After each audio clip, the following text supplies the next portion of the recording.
Gear Talk. We will talk about the GONG HIPE Cruzader today. Feedback after about 3 weeks of usage. Then there's a new product, the Unifiber beach card that I would like to introduce to you. And before we do that, let me say thank you to John Mann, Leo Foils, Quinoa Rapper, and Malte Fehmarn. So shout outs, guys. You were super helpful, especially at the beginning, the start of my downwind journey. John Mann, this guy is literally an encyclopedia of knowledge when it comes to downwind foiling. He's always reachable, always super friendly. You got a question, usually within 2 minutes you have an answer. And I just wanted to say thank you specifically to John Mann because major milestones reached because of this guy. So, of course, you all want to know how my journey went with the GONG HIPE Cruzader. So let me start with the progression. First of all, I tried the flat water paddle ups, which is probably the hardest thing you can do with this board. Yeah, I want to be 100% honest with you. I didn't manage to get it out. I started with the 1350 subfoil Leviathan. I pulled all triggers, went up until the 1750 that a friend of mine, Ollie, borrowed me. Still not really able to do it, unfortunately. Then, yeah, there was some wind, so I tried to wing it. And there, I have to say, wow, 11 knots, 4-meter wings, no problem for me. I'm 85 kg. Then we try to tandem wing it. So 2 people, me, 85 kg, together with my daughter. No idea what her weight is, but that probably adds another at least 20 kg to the scale. And it was stable enough for us to take off.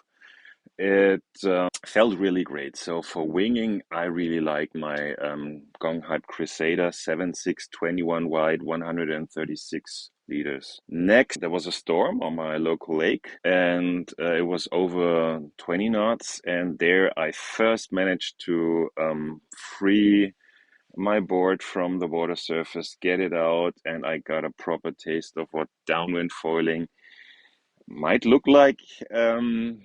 In the future. It's probably not as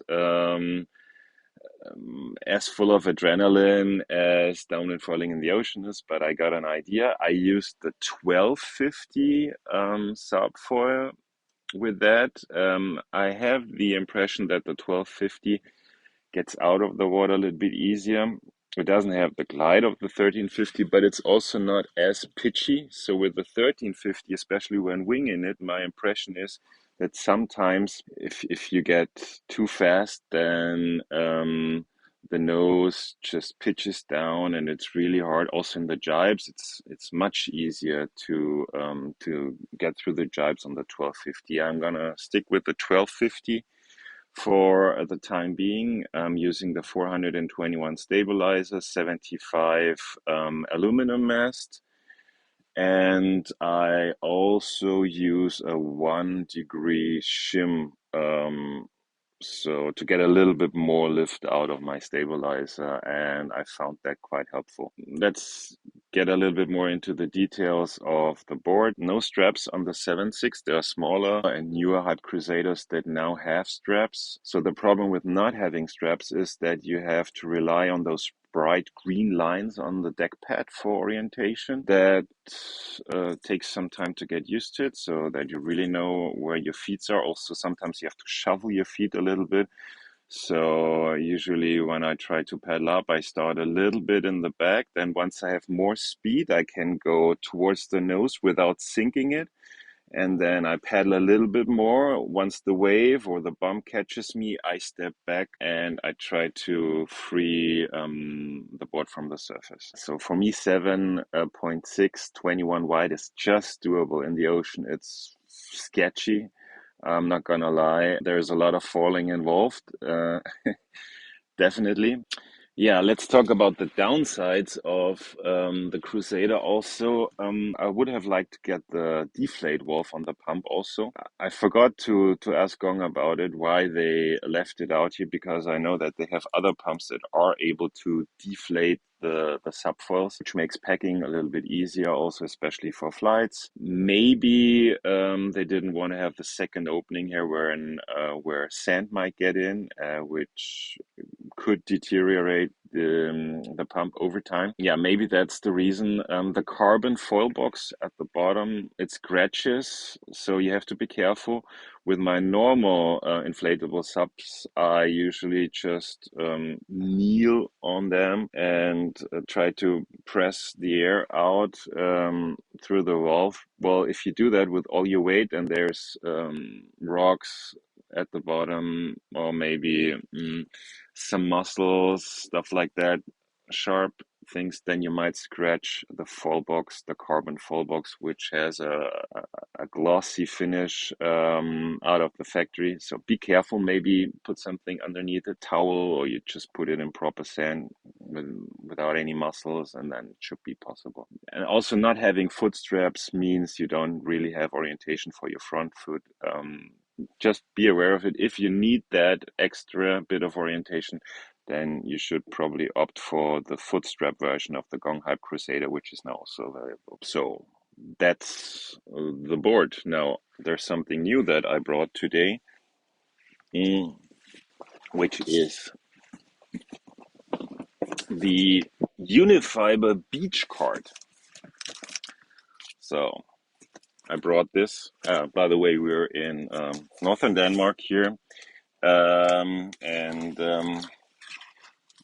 just before leaving Germany, I received this package here, which I'm gonna open to do today together with you guys. So this is what's inside. You got, first of all, two wheels, pretty big wheels. They look sturdy. It's hard plastic. There's no rubber. The advantage of having no rubber is that you will save a little bit on weight. There's the frame, and then also you have some Velcro tie downs here to attach the SUP to the beach cart. Yes, and then also you have some sort of a stand here that you can use. Makes packing a little bit easier. In the end, the whole thing looks like this. Yeah. So it's 149 euros. It's kind of expensive. Why did I get it? Let's say you want to learn how to downwind, but you're lazy. You cannot wing. You live on a spot with predominantly sideshore wind. Then this thing might come in handy. It weighs roughly 2.7 kilograms.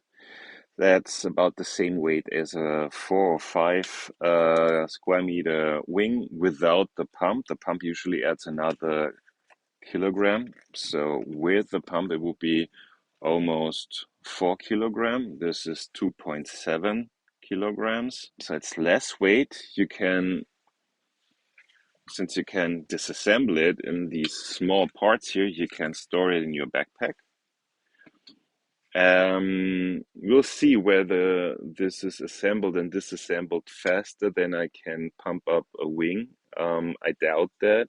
But we'll find out. Yeah, I mean, it's just another tool that so far I haven't really seen anyone talk about. And you will now get a live demonstration of how quickly I can or can't assemble this thing here.